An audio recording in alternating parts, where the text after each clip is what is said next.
उम्मीद व्यक्त करना चाहता हूँ। साथ साथ जो आपके चुनाव की चुनाव तो आप ये मानिए कि आज जो परिस्थिति है, क्योंकि जिस तरह से बीजेपी के चाहे प्रधानमंत्री हो, चाहे मुख्यमंत्री हो, चाहे बड़े लोग मंत्री हो, उन लोगों ने जिस तरह से गुमराह किया था इस पूरी आम जनमानस को, आवाम को, अब उस पर उल्टा रिएक्शन हुआ है। क्योंकि जहाँ चिकित्सा के देखिए राम भरोसे बच गया, लेकिन हॉस्पिटलों के नाम पर यहाँ जीरो हो गया, महंगाई ने बिल्कुल कमर तोड़ दी है।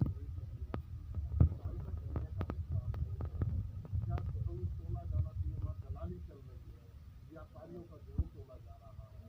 हर तरफ आप देखेंगे तो त्राही का माहौल है।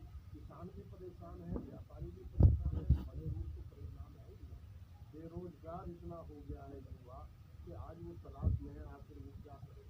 तो ऐसे माहौल में एक ही विकल्प समझता है, उसका नाम है अखिलेश यादव जी और समाजवादी पार्टी ने जितना विकास किया था, यहाँ विकास के नाम पर तो जीरो है और दूसरी बातें फैलाने के लिए वो बहुत अपना काम करते हैं। वो बगैर कुछ कहे करे, बगैर जनता का काम करे, बगैर किसानों का काम करे, बगैर मजदूरों को कोई रोजगार दिए, उनको ऐसा लॉलीपॉप दिए रखो ताकि उनको वोट मिलता रहे। लेकिन अब जनता समझ गई है जी। अब ये बिल्कुल माहौल साफ होता जा रहा है। जैसे जैसे चुनाव नजदीक आएगा लोग बिल्कुल निडर होकर के निकलेंगे।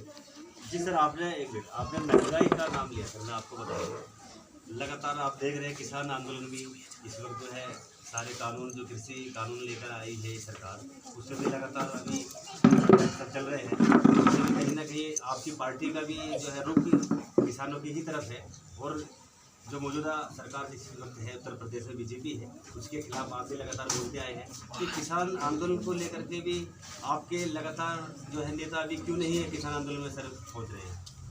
देखिए, मैं आपको बता देना चाहता हूँ, जब आप इस बिल के खिलाफ है सर तो आपको पढ़ना चाहिए। किसान आंदोलन में समाजवादी एकमात्र ऐसी पार्टी रही, जब भी आह्वान किया गया किसानों की तरफ से या माननीय राष्ट्रीय अध्यक्ष जी की तरफ से, हमेशा बढ़ चढ़ करके पार्टी ने उनका मदद की है, उनके साथ जुड़े रहे हैं।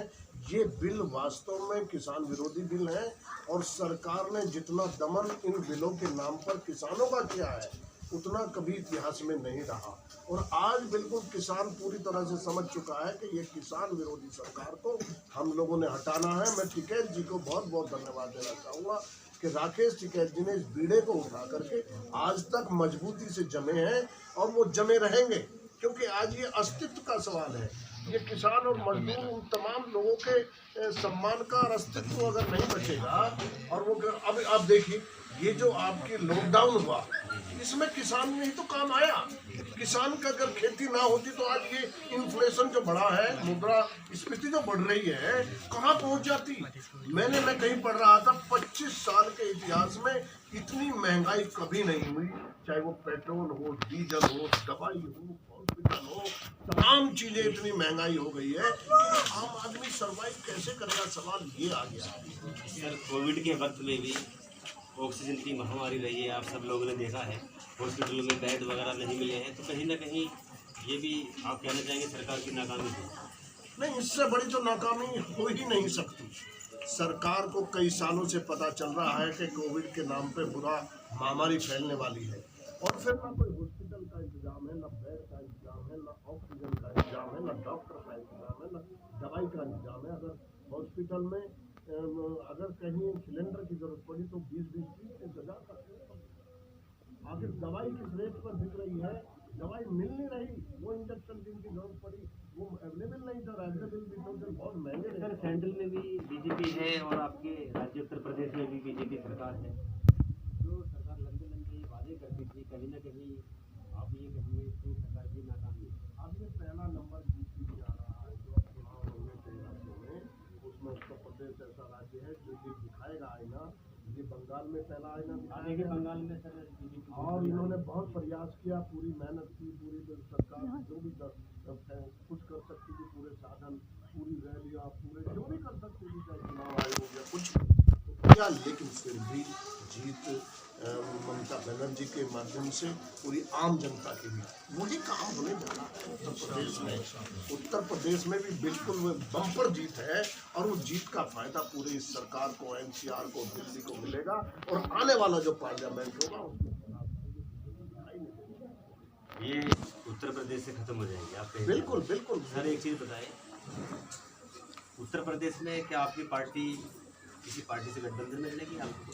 देखिए ये बड़े बड़े लेवल की बात है। जहाँ हमको ये लगेगा कि बीजेपी को हमें यहाँ कौन कौन हरा सकता है, उसके लिए मुझे पूरी उम्मीद है कि पार्टी उनके साथ समझौता करके लड़ेगी ताकि ये फिरका परस्ती ताकतें इस तरह से माहौल को ख़राब ना करें और ये जो जनजीवन अस्त व्यस्त हुआ है, गरीब कमज़ोर का जो बेहाल हुआ है, उसको रोकने के लिए जो भी कुछ करना पड़ा, मुझे पूरी उम्मीद है हमारे राष्ट्रीय अध्यक्ष इस तरह से मुस्तैद से समझौता भी करेंगे और पूरी ताकत के साथ अपनी पार्टी को बीजेपी को नए स्थानों करने में। देखिए पिछली बार आपकी पार्टी की चुनाव हारी, इस बार क्या माइनॉरिटी जो वोट है सर समाजवादी पर पूरा माइनॉरिटी कन्वर्ट हो पाएगा? आपको यकीन है? नहीं, कन्वर्ट नहीं, माइनॉरिटी है ही पार्टी की आपकी जो हाँ, ये पार्टी और माइनॉरिटी में कोई फर्क नहीं है। इनके विचारधारा पार्टी की रही है, माइनॉरिटी की भी रही है और माइनॉरिटी के लिए हमेशा समाजवादी आज भी खड़ी रहेगी और समाजवादी के एक कार्यकर्ता में माइनॉरिटी जब उसके विचारधारा है और वो विचारधारा माइनॉरिटी की भी मेल खाती है, आम हम जैसे लोगों की मेल खाती है, मजदूरों की भी मेल खाती है और जो कमजोर है, जो इस तरह के लोग हैं बेचारे नौकरी करते हैं, नौकरी पेशा लोग हैं, उन सबकी विचारधारा समाजवादी विचारधारा है और समाजवादी विचारधारा इसमें ये अलग नहीं है कि माइनॉरिटी अलग है, सब लोग शामिल हैं इसमें। देखिए मैं आपको बता दूं, इस वक्त मेरे साथ में पूर्व मंत्री जो 3 बार का विधानसभा से विधायक रहे मदन चौहान साहब हैं। तैयारी कर रहे हैं सर, आप 3 बार विधायक रहे सर, तो मंत्री नहीं है आप? देखिए गढ़ मुक्ति की जनता ने मुझे इतना प्यार जीवन कई बार आप गढ़ विधानसभा में सर चुनाव लड़- गढ़ विधानसभा से चुनाव तो लड़ना ही है मुझे। जहाँ इतना सम्मान यहाँ की जनता ने दिया, यहाँ के आम नागरिक ने दिया, हर वर्ग ने दिया, हर नागरिक ने दिया और मुझे हमेशा उन्होंने आगे रखा है, प्रतिनिधित्व करने का मौका दिया है, तो निश्चित तौर से मुझे यहीं से चुनाव लड़ना चाहिए भी, क्योंकि मैं खिदमत के लिए हूँ। मैं हर मैं तो लगातार आपको देखता हूँ सर, मैंने कई आपकी पहले भी कवरेज की है क्षेत्र में, मैं भी सर्वे करता हूँ, लोग आपको काफ़ी पसंद करते हैं गढ़ विधानसभा के, और फिर 3 बार एमएलए का चुनाव जीतना अपने आप में एक बहुत बड़ी बात है।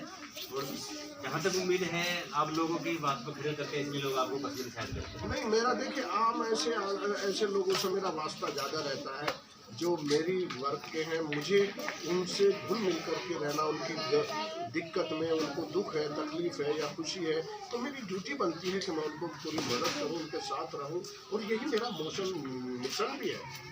और इस मिशन के तहत ही मैं चाहता हूँ हर गरीब कमजोर आदमी जो भी लोग हैं उनके साथ में मजबूती से उनकी जो जितनी दिक्कतें हैं उनको हल करने का प्रयास करूँ, विकास करूँ। मेरे बगैर मैं नहीं समझ रहा उससे पहले कभी किसी ने विकास किया हो, कितना लोगों के तकलीफ में कभी शामिल हुआ। इस बार आप कितने आश्वस्त हैं? भाई मैं क्या, जनता का आशीर्वाद है, जनता का आशीर्वाद। लास्ट क्वेश्चन है मेरा, देखिए कहीं ना कहीं सुनने में आता है, हम भी देखते हैं आपकी पार्टी में बातें निकल कर आती है कि आपस में जो पश्चिम उत्तर प्रदेश के कुछ आपके साथ के लीडर हैं या और भी सब पार्टी के पदाधिकारी हैं, कहीं ना कहीं आपस में कुछ रार है, जो रार पैदा हो जाती है सर, उसको लेके आप क्या जवाब देंगे?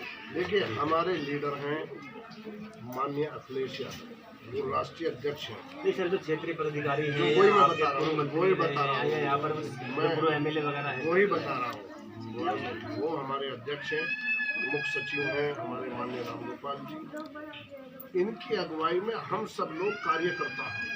कोई लाड़ नहीं है पश्चिम उत्तर प्रदेश, कोई लाड़ नहीं, एनसीआर में कोई दिक्कत नहीं है। और अगर कहीं कोई है तो जहाँ हमारे राष्ट्रीय अध्यक्ष जी ने एक बार मैसेज किया कि आपको ये करना, आपको ये करना, वो सब फॉलो करते हैं। राष्ट्रीय अध्यक्ष जी का संदेश एक बार मिलने के बाद किसी में कोई दिक्कत होने का सवाल नहीं है, हम सब एक हैं। बहुत बहुत शुक्रिया सर चैनल से बात आपका भी बहुत बहुत धन्यवाद। आईपी न्यूज़ के लिए मैं बहुत धन्यवाद देना चाहूँगा। मेरे साथ में जो है पूर्व मंत्री बैठे हुए हैं, 3 बार विधायक हैं मदन चौहान साहब। इनका ये कहना है कि इस बार समाजवादी उत्तर प्रदेश में अपनी सरकार बनाएगी और पूर्ण बहुमत से सरकार बनाएगी। जहाँ भी किसान परेशान है महंगाई को लेकर के, आप कोविड को लेकर के सारी बात हुई इनसे, इनका ये कहना है इस बार जो है समाजवादी सरकार बना रही है। और हमारे जो भी पश्चिम उत्तर प्रदेश में कोई भी पदाधिकारी है, हमारे कोई भी जो है पूर्व मंत्री हैं या पूर्व MLA हैं या कोई भी पार्टी से जुड़ा हुआ है, हमें आपस में कोई भी रार नहीं है। और हम सब एक, जो हमारे राष्ट्रीय अध्यक्ष हैं अखिलेश यादव जी, उनके अगुवाई में हम काम करते हैं, इनका ये कहना है। और अपनी जीत को लेकर के आश्वस्त हैं और गढ़ विधानसभा से ये इस बार फिर चुनाव की तैयारी कर रहे हैं। मैं कैमरामैन बिहान के साथ